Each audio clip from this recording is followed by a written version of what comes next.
So we have one final call going on here. We'll go ahead and take it. This is still probably as close to 6 as I've ever gotten, maybe. And this is Don in California, who says you're going through, chemo and would like to talk about determinism and logic. Interesting. So go ahead, Don. You're on with Tracie. Hi, Tracie. Hey, John.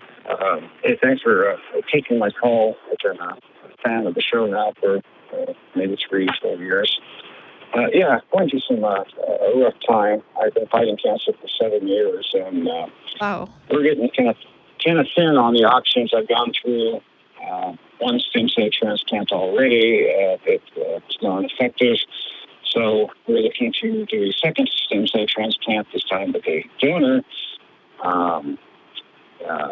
That said, I just had a horrendous allergic reaction to chemo. I went into anaphylactic shock and nearly died. Holy cow, Don! I'm sorry to hear this. Just FYI, I mean, my husband went through cancer when I was married, and I just spoke with somebody right before the show who's going through chemo as well. And so, this is personal for me, and I'm sorry to hear this story, and I'm sorry it's gone on so long, and that you're having to deal with other complications is just awful, and I'm so sorry. Well, if cancer's not bad enough, try fighting the insurance system. That doesn't help either. That's another long issue. Yeah. That's another issue altogether. But one of the reasons I calling in, I was kind of curious. You can't really speak to this in the way that Matt was on the last show. You can't speak for Matt, that is.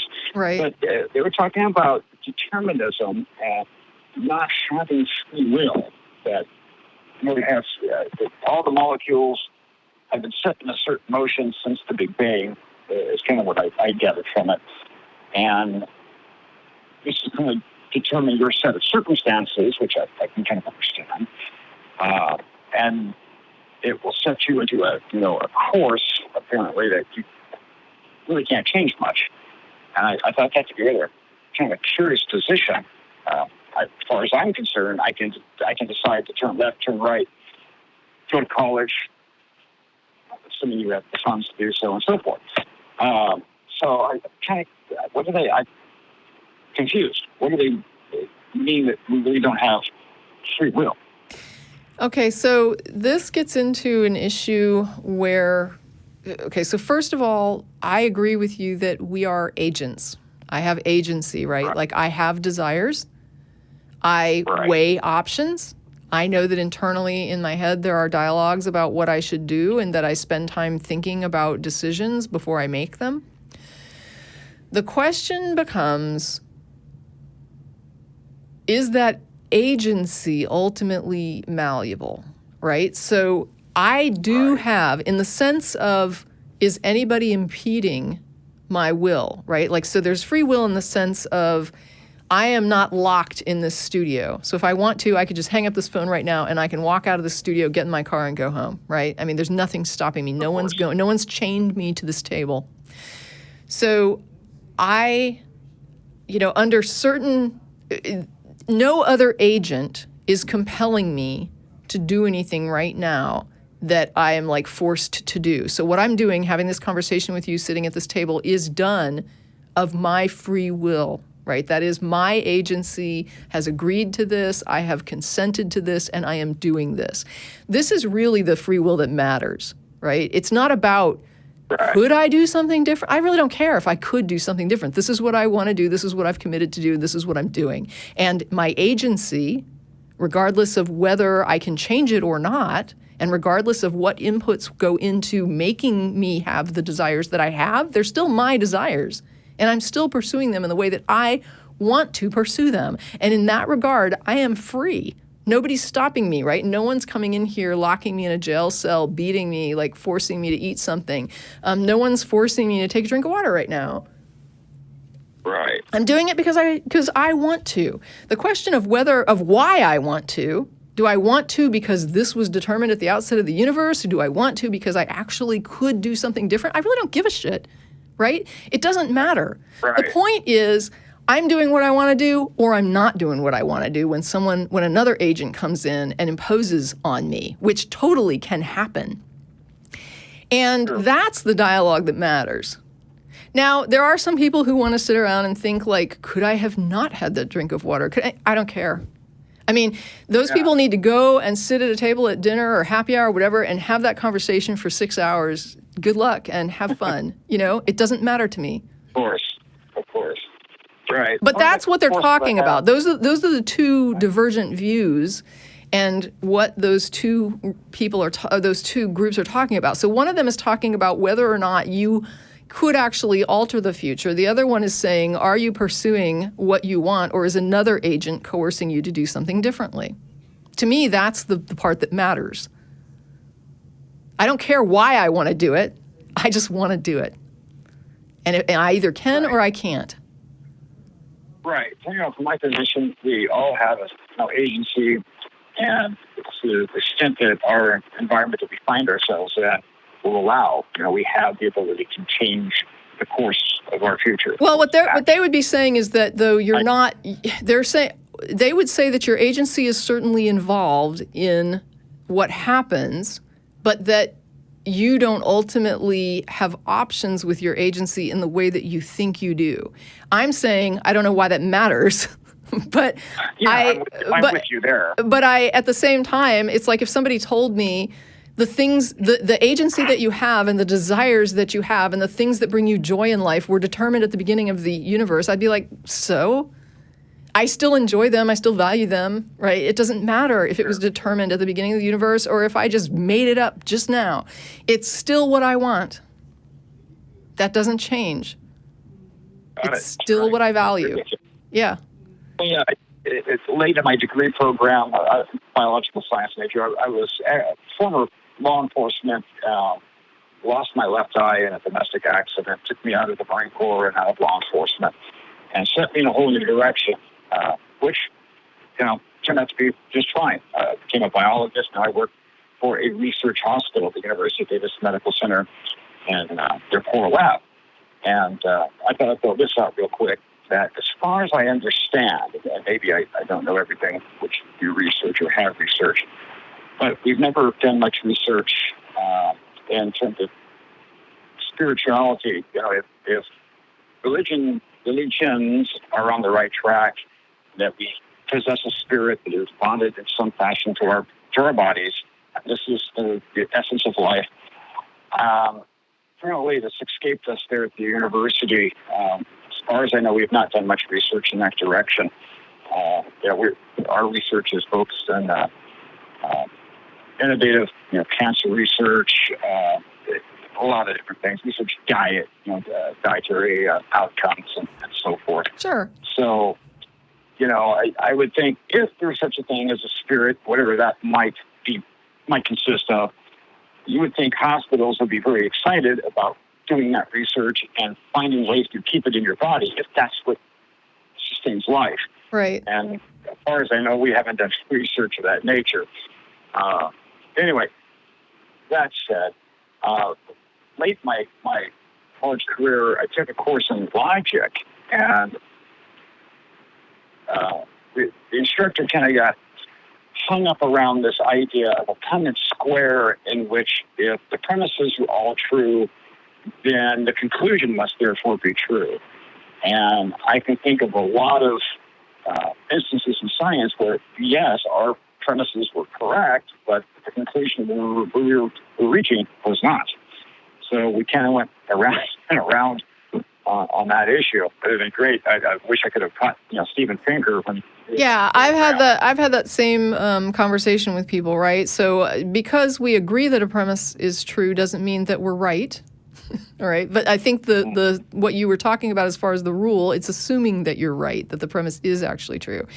I don't know if there's something in there about, that you have to have full disclosure, because if you're missing something key, like if there's information you don't have, you could have like a line of true things that would ultimately lead to a particular conclusion that you're missing a piece, then you don't know it, and that changes it. How do you know you have now, all the that elements? could be accounted for somewhere in those rules. I don't know. I'm not that well versed in it, but from a science standpoint, yes, science is counterintuitive many times, right? So there's a lot of times when we think we're going to get a particular result, and surprise, we get a different result. And we thought we had a pretty good idea of how to predict it going in, but this is why we verify crap, right? This is why it's important to not just say, this is how it seems to me, because, here's my apologetic argument. If this and if this and if this, then therefore God. And my question is, okay, so intuitively you feel like these things are true and this necessitates a God. How are you planning to check that it is that intuitive versus not intuitive? Because if you run the test and you get a different result, you're going to have to come up with a new idea, right? Right. I found myself explaining the differences between a hypothesis and a theory, and why we use that term theory. It in fact is malleable. When genetics came along, Darwin could have been proved incorrect, but no, it further supported. In fact, it gave substance to the whole notion of evolution. Now we know how evolution works, those mechanisms in genetics, and Darwin could not have known. So it was bizarre, but I think this instructor was more of an English background major, and ended up. I need to be honest. I'm not the person. I'm not like the best person to be defending determinism and logic. So for people who are just like, I am so frustrated with what Tracie is saying, apologies, right? I'm at least going to admit that I'm probably not the person to cover this. So you get at least that. Sure. I'm just sort of telling you that my limited understanding of it is, I have sort of the same concerns. I don't think it's a problem, though, with logic and how logic works. I think it's just a problem with knowledge and capacity to know or to vet. But I do think that when a person comes up with an argument or a person comes up with a hypothesis or whatever it is that makes them think intuitively this must be true, if the next step is not, now how do I test it, then what they've just argued is useless. It's useless, right? It doesn't help anybody, because unless you can figure it out, it doesn't help you. Right. I would argue, I'm an atheist. I got one foot in the grave and the other one's in the banana peel, but I haven't seen anything yet that would lead me to believe there is some sort of life out your definite existence beyond this, or there's a deity who has our best interest in mind. Perhaps the only thing I might subscribe to is the notion of, I say this tongue in cheek, but the term escapes my mind at the moment. It's okay. Anyway, a life before this life, and that like reincarnation or something. Reincarnation. Thank you. Wow. Hey, that's what I'm here for. It's more too much female. Okay. So anyway, right, reincarnation, and so I must have been a serial killer or something in a prior life. But man, have I ever? Oh man. I don't want to go to the details of what a transplant is like, and now I'm facing one that's even more challenging than the first. I'm looking at radiation that's going to cause, if we can even do it, like endocrine glands in the cervical area, throat, and they're going to have to install a feeding tube. This area is expected to swell up to the point they won't be able to eat, and so forth. Do you have support through this? Like, are there people there for you, or do you have any kind of support? I've got an awesome wife, to tell you. Okay. Okay. Without her, I probably would have died by now. She's been fantastic. I've got a lot of colleagues at work that have been fantastic. They donated thousands of dollars, which has been more beneficial than any prayers, as far as I can tell. Okay. I had a colleague that also suffered from cancer. Before I went out on this leave of absence that I'm currently on, I raised money for him. I kept imploring, my staff that please, prayers are wonderful, but insurance falls short. Believe me. I have the finest medical insurance in the world. But I'm sure I'm talking to the choir. You know what? No, absolutely, yeah, and it's painful, yeah. Yes, and so we have a really good staff, and we've raised a lot of money for each other when we're down. So. I'd like to give a shout out to those guys that I work with at Davis. They have been awesome, wonderful staff. I like to part of the saying that religion tends to seek truth without, or I should say, science seeks truth without certainty. We may have to modify our position as more evidence. is collected. However, on the converse side, religion seeks certainty without proof.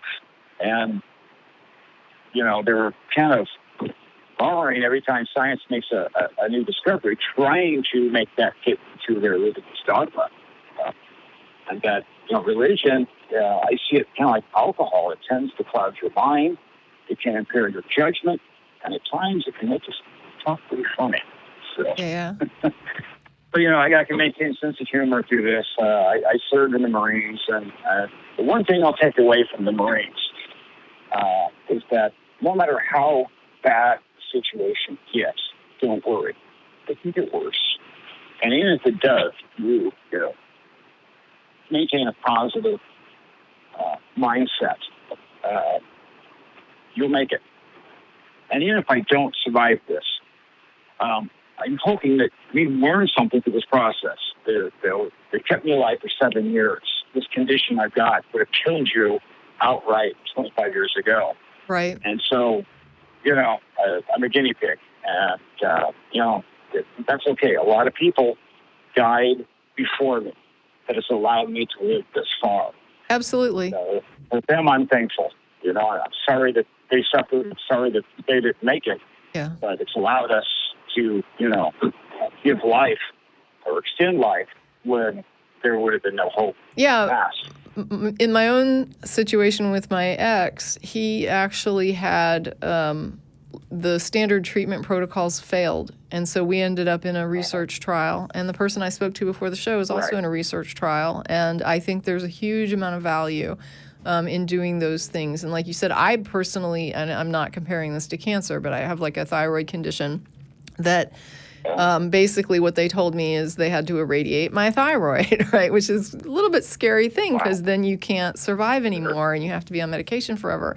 And so, like you're saying, years ago, they would go in and do surgery, which they did on my mother, and they ended up cutting through like part of her vocal cords and paralyzing part of her vocal cords. And then there was a situation with her mother, and she died very young, considerably, like relatively young, and she had other symptoms that look like this thyroid condition. To me, I think that what happened was that she didn't have any treatment and she didn't survive it. And they basically had told me that when I went and got evaluated for it, that if I didn't do something, I would probably survive another decade or so before my heart it went out.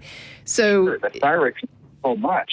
Yeah, but I mean, the point is, it's like you're saying, you have this thing where there's this progression, right? So probably killed my grandmother, and she probably died like completely with like an overactive, what do you call it? Like her just like an overactive metabolism that eventually like burned out her heart. My mother had the surgical option, and I literally went to and talked to a surgeon because I was kind of nervous about the irradiation option. And the surgeon said, no, that's the way to go. Like, that's the thing to do. And so even he was saying that even though this was the treatment, in your mother's generation, for you, this is not the way to go. And you should probably go with the irradiation option. It's better for you. And so it does get better, right? It gets better and better and better in these stages as it goes on. And I appreciate the fact that you were able to get into research trials and that you were willing to do that. I think at some point it's less about a willingness and more about an ability. From my experience, people were really, really wanting to get into those trials because usually you're at the point where there's no other treatment available to you. So there isn't. I'm beyond anything that's authorized by the FDA for treatment of cancer. And clinical trials has kept me alive now for 3 years. So fantastic. Well, thank you. Thank you all the way around. Thank you for, I know it's just like a cliche to tell somebody. My contribution to humanity. Well, there's the military thing where people say thank you for your service, and it rings so hollow. But really, thank you for that service, and then thank you for serving even with, this struggle that you're in, literally life and death. And I just appreciate it so much. And just that, one of the things I mentioned before, I certainly can't speak for other people, but for myself, if my death can have meaning, I would so much prefer that to just dying. Right, indeed. Something that's kind of brought a tear to my eye I'd like to share real quick. Sure. son had an open house, and his teacher, he was in the sixth grade, I think, at the time, grabbed me by the elbow and says, "Mr. Ritchie, you've got to see this." And on the wall, they had my an essay pinned up that my son had wrote. And I'm paraphrasing, but he said that he wants to be a biologist. He wants to go into cancer research. The cancer is not one thing, it's many. There won't be one cure, but many. And that he wants to work for the University of Davis Medical Center because they have really good benefits. It doesn't hurt, right? The benefits don't hurt. Yeah. No, I thought that was so cute the way that he phrased it. But in the sixth grade, he penned that. It was pretty neat. Wow. So that was way before you were ill. No, I was ill. Oh, so this was at the time. Oh my gosh. So you're relatively young. You're I'm 53. My son at the time was in sixth grade. I've been fighting this for 7 or 8 years. So it was pretty early on in the battle. And I was very open with my son. I've heard people call in about, well, how do I talk to my children about being an atheist or lack of belief? And be open, be honest is the best thing you can do, in my opinion. In most cases, now, there are times that, you may not want to share certain things. Wow. But I've been very open with my son from the beginning of this battle to present. Right. I've been very, and I told my son, it's not that I want you to be an atheist or think the way I think. That's not it.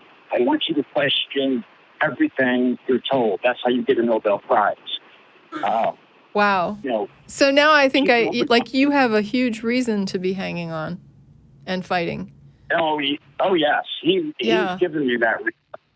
And wow. See him, he gets straight A's in school, and he's really taking academics seriously.